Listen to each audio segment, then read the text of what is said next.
I just want to hear something. A good day for the state. Yes, it is. I mean, you are told the court that allowing him to continue to perform parliamentary duties will amount to a constitutional breach. This must satisfy you. Yes, definitely. And for me, it's an affirmation of long-established principles by the Supreme Court. The Supreme Court had, in earlier cases, decided that the proper time for reckoning whether a person is qualified to contest for Parliament is the opening of nominations. The period between the opening and close of nominations. If within that time you're not qualified, you cannot be qualified at all later on. So for me, this is a sound application of a principle of law that has long been established by the Supreme Court in Yeboah against J.H. Mensah way back in 1997 to 98, and then the recent Senator Rollins, where Atuguba established clearly that it is the opening of nominations that should be the determining factor as to whether a person is qualified to stand for election or not. And I think that there ought to be even application of the law. There ought to be an equal application of the law. The same fate befell Adamu Domani Sekande. He was not qualified at the time that nominations were opened, and we don't know what happened to him. He was subsequently declared ineligible, and for that matter, his seat was taken away. So there ought to be even application of the law. If it happened to Adamu Domani Sekande of the MPP, yes, it also has to happen to a gentleman of the NDC who has also fallen foul of the same law. What happens to the people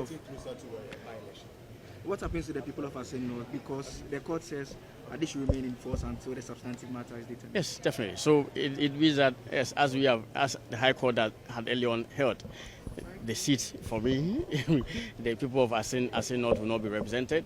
And I think that were not for all these legal gymnastics that have been employed by the lawyers for Assin North, perhaps the by-election should have been conducted long ago.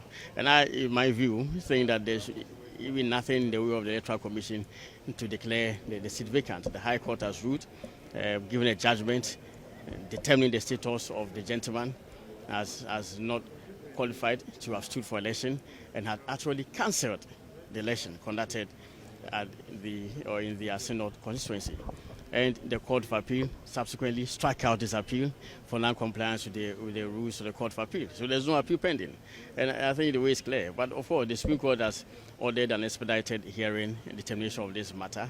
Yes, I believe that the Supreme Court hearing definitely will also affirm all the principles of law that I have indicated had early on been established by the courts of Ghana. As Attorney General, it must really worry you that between now and whatever time that the Supreme Court would have had the substantive matter, the people of Assin North, their right to representation would have been taken away from them. I don't think that it is any right to representation which has been imperiled at all. I mean, it must be established clearly that the Supreme Court has always exercised its powers to grant an injunction in constitutional matters. Way back in 1996, the Supreme Court granted an injunction against the MPP in the case of Rosemary Kwam against the MPP. NPP was injuncted from proceeding to elect a candidate on account of the fact that the Supreme Court has exercised the power to grant an injunction. It's a court of law and equity, and therefore the main basis for determining whether an injunction ought to be granted is whether indeed a clear case of unconstitutionality has been established.